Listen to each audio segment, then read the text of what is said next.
ko hindi ako makakauwi ngayong Pasko. At least dito kumikita ako na ibibigay ko yung pangangailangan nila. Ipayon ka kami tanan kuan mag-celebrate sa Pasko. Simple ba? Ma-feeling lang spirit sa Christmas. Talagang nagtitis ako para sa mga anak ko. Sinabi ko sa sarili ko na hindi ako susuko.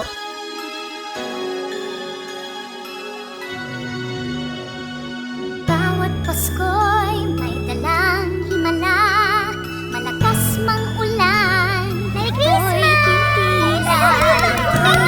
Sa pagpapala, may kapiling ang nangungulila. Anumang lungkot, tayo'y Surprise talaga. may lunas sa sukat ng kahapon.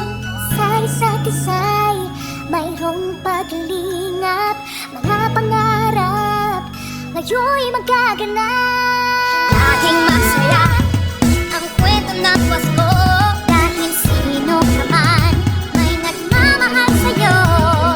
Ngayong kapasuhan